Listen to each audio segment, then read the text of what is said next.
Hello viewers, welcome to my channel. I'm Hasham Ali Khan. Last video I have explained the theory question for 12 marks for unit number 1, 2 and 3. Now in this last and final video I am going to explain the theory question for 12 marks for unit 4 and unit 5. So remember, in examination always prefer the problems first. If you are unable to do the problem, then only you come to theory. Because for 12 marks you can score more marks in problems. Theory, it is difficult to score maximum marks because the examiner normally will give less marks on theory, but full marks you will get, no problem. So anyway, you must be prepared regarding the theory also. So after watching, after listening these provisions, this theory class, definitely your confidence level will increase and you can write examination with confidence. Now, in unit number 4, actually unit number 4 is PGBP. Profits and gains of business or profession. In this, you will get the problem on calculating business income or professional income. Theory question will be like this. What are the expenses expressly disallowed as deduction in computing the profits of a business? Income Tax Act has given that any expenditure incurred in earning the income will be allowed as deduction. Because without incurring expenditure, we cannot earn the income. But if that is a general provision, then everybody will put every expenditure, whether it is related to business or not, personal expenses or capital expenditure, everything will be debited to profit and loss account in order to reduce the profit.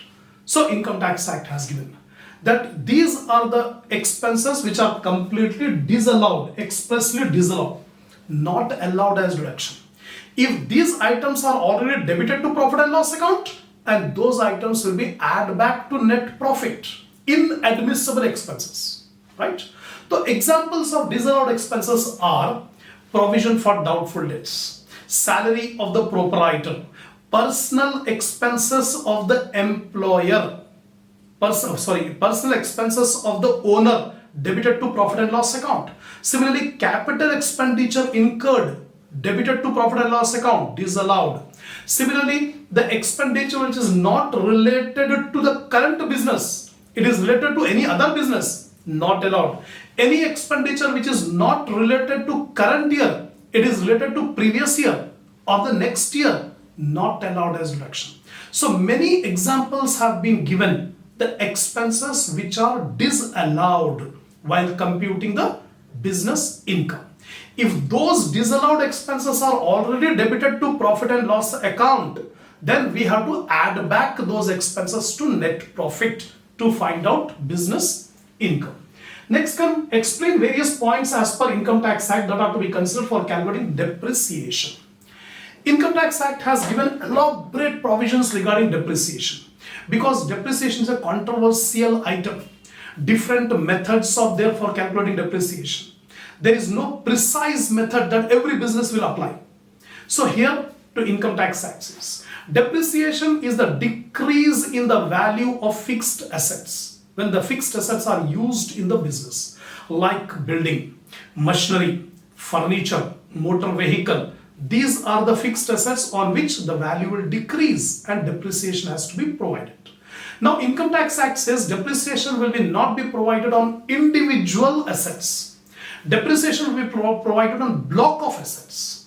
A block of asset is a group of assets of similar nature with the same rate of depreciation. So two conditions. A block of assets consists of similar nature of asset and same rate of depreciation. That is called block of assets. Example, Income Tax Act has given some 5 blocks. Block number 1, building. Block number 2, building. But the rate of depreciation is different. First block, block number 1, building, used for residential purpose, 5% is the rate of dep. Second block, building, which is used for non-residential purpose, 10% is the rate of depreciation. Block number 3, temporary structures, which are given 100% depreciation. Like this, different rate of depreciation is given for different types of building, and every building will be kept in a separate block. Similarly, machinery. We have different types of machinery. Some machinery will be allowed depreciation at 10%, some 25%, some 40%. For every different type of depreciation, we have separate block. That is the method of calculating depreciation. Define depreciation, just now I told you, and explain the conditions for charging depreciation. Conditions, same thing you have to write. That if the asset is used in the business, then only depreciation will be allowed. And the rate of depreciation is also not left to the businessman, but the rate has been given by the Income Tax Act. That rate only we have to apply for calculating depreciation. Next one, explain the following items treatment for calculating profit from business. How these items will be dealt while calculating in business income. First one, repairs on building. Repairs on building will be allowed as deduction whether the building is owned by the business or rented by the business. The business का own building हो या rented building हो, repairs on building will be allowed as deduction. Scientific research. If the business has incurred expenditure on scientific research, then it said that capital expenditure will be disallowed, revenue expenditure will be allowed, and some more provisions are also there. You just refer the text. Loss arising from misappropriation by an employee. Sometimes there may be embezzlement or misappropriation of money or goods by the employee. Dishonest employee. Income Tax Act says it's a revenue loss, it is allowed as deduction. Then revenue payments in cash. Income Tax Act says any revenue payment in cash up to 10,000 will be allowed. If revenue payment in cash is more than 10,000, it will be disallowed. That means any payment is to be made over 10,000, it should be paid through crossed check or bank draft or any electronic mode. If more than 10,000, either you pay crossed check or draft or any electronic mode, it will be allowed. If it is paid in cash, it will be disallowed. Up to 10,000 rupees, it is allowed. Over 10,000, not allowed. So these are the provisions. These are the expected questions from unit number 4. Last and final unit is unit number 5.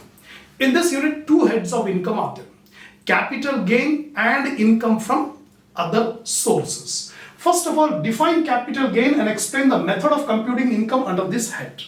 This type of question may be asked for 12 marks. Capital gain. It is a gain arising on transfer of capital asset during the previous year. Now the question arises, what is a capital asset? The capital asset is an asset which is purchased by a person not for sale but for as an investment or usage. Example, a building is purchased not for the purpose of sale but using it, letting it on rent. Like that. Afterward the building is sold, gain arised, it's a capital gain. Similarly, one more example I'll give you, gold. If a person has purchased the gold not for sale but as an investment, but later on after a period of time the gold is sold, the gain arised is a capital gain. So these are the few examples. Similarly, shares are there. Shares are purchased not for sale but as an investment. Later on it is sold, gain arised, it's a capital gain. So separate provisions are given how to compute the income from capital gain. So Income Tax Act has divided capital gain into two categories, long-term capital gain and short-term capital gain. If an asset is held for 3 years, for more than 3 years and then sold, it is called long-term capital gain. For land or building or both, the period of holding is 2 years. If the land or building or both, if it is held for less than 2 years and sold, the gain arising is a short-term capital gain. If the building is sold after holding it for more than 2 years, for building it is 2 years, then it is called long-term capital gain. For shares, for equity shares, ordinary shares, the period of holding is 1 year. If the shares are held and sold within 1 year, it is the gain arising is a short-term capital. If the shares are held by more than 1 year and then sold, it is called long-term capital gain. For other long-term capital assets, the period is 3 years. If the asset is sold before 3 years of purchase, within 3 years of purchase, it is short-term. If the asset is sold after 3 years of purchase, it is long-term. The taxability of short-term and long-term capital gain is different. Short-term capital gain is taxed along with other incomes with slab system. On slab system, along with other incomes, short-term capital gain is taxed.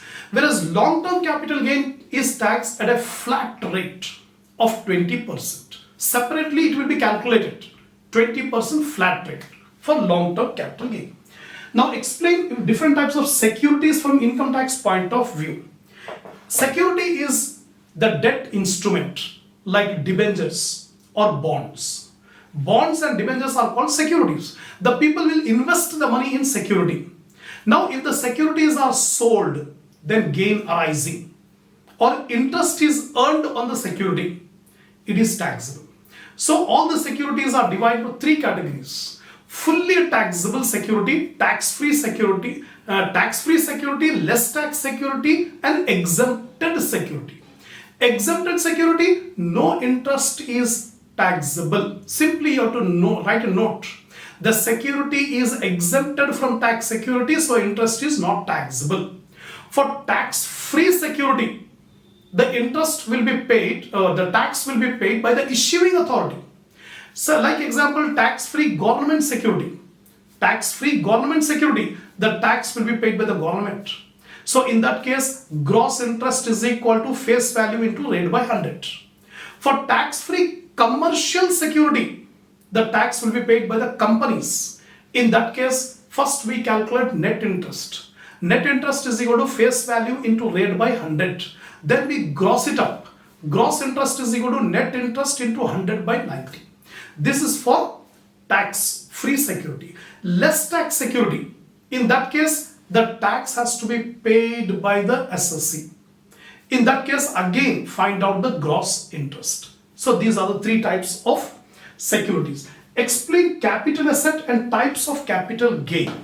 Capital asset is any asset which is purchased not for sale, but later on it was sold. Then gain arising is a capital gain. Example of capital asset is building, machinery, or building or machinery or gold or jewelry or sculptures, ornaments and paintings, and apart from that many other capital assets are there. And capital gains are long-term capital gain, short-term capital gain. Just now I have explained. Explain various exemptions available under the head capital gain. Last question. After calculating capital gain, some exemptions are allowed under section 54. So different sections 54, 54B, 54D, 54E, like the different exemptions are given. For example, section 54. Section 54 exemption will be allowed when an SSC sold one residential house and purchased another residential house within a stipulated period. Within the stipulated period, he has purchased another residential house. Then exemption will be given under section 54. Similarly, 54B is there. Agricultural land is sold and another agricultural land is purchased. Exemption under section 54B. Like that, 54D and 54EC will also be there. You just go through it. So I have explained you what are the expected theory questions for 12 marks you may get in examination. So I have explained to the best of my ability. Hope the points are clear. Watch the video 2-3 times, and I wish you all the best for your preparation and for your exams. So if you are satisfied, give a like to my video, share my channel, and particularly subscribe if you have not yet subscribed, because many viewers have not yet subscribed. Everybody says that my subscribers are very less compared to the viewers. Please do come forward. It gives me more motivation by seeing that my subscribers are increasing. So please come forward, subscribe my channel. Inshallah, we'll continue our lectures, our classes in the coming videos.